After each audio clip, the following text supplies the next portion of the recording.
James held on to me a little longer than I expected.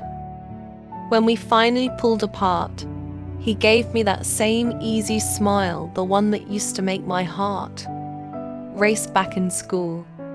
I can't believe it's really you. He said, smiling while shaking his head softly, his voice carrying a warmth I didn't realize I had missed so much. We wandered to a small roadside cafe, the kind with bright plastic chairs, and the smell of roasted suya thick in the air. And somewhere in the background, the lyrics of Two-Face African Queen played faintly. James caught it immediately. He hummed along. Do you remember this song? He asked. Of course, I said, smiling back. You used to sing it all the time. It was like your national anthem. We sat at a small corner table, the night air carrying the scent of spices and charcoal. There we talked about everything. I can remember you used to blush every single time. I didn't blush. I shot back quickly, with a surprised expression on his face, though the heat rising to my face betrayed me. My chest felt tight. I wanted to say, I wasn't just blushing. I was falling for you, but the words stayed stuck in my throat. And found myself searching his eyes, anything that might tell me. He had missed me as much as I had missed him. I wanted to ask him, why now? Why find me after all these years? But I couldn't bring myself to ruin the moment.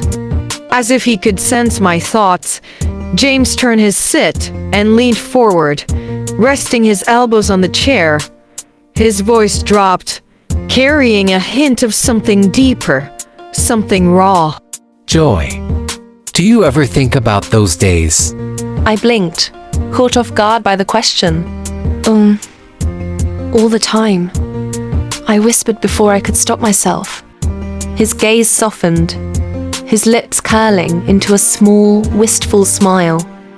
I used to sing that song to you, on purpose, you know. I laughed nervously, while looking at him. To embarrass me, I said. No. He answered sharply. Because I had a biggest crush on you.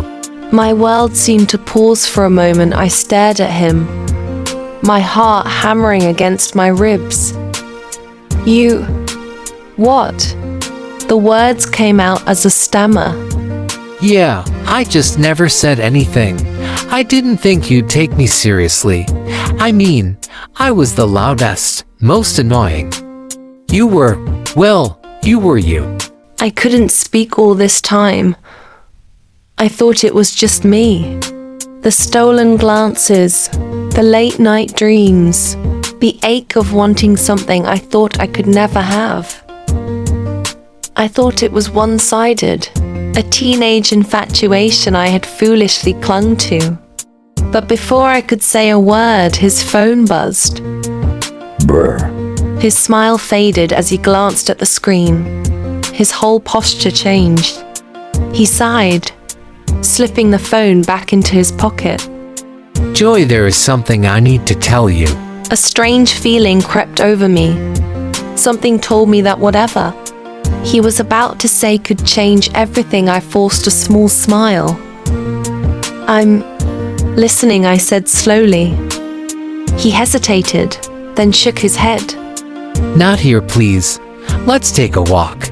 As we stepped into the night, the silence between us felt heavier than the darkness itself. My heart pounded, each beat echoing the questions racing through my mind.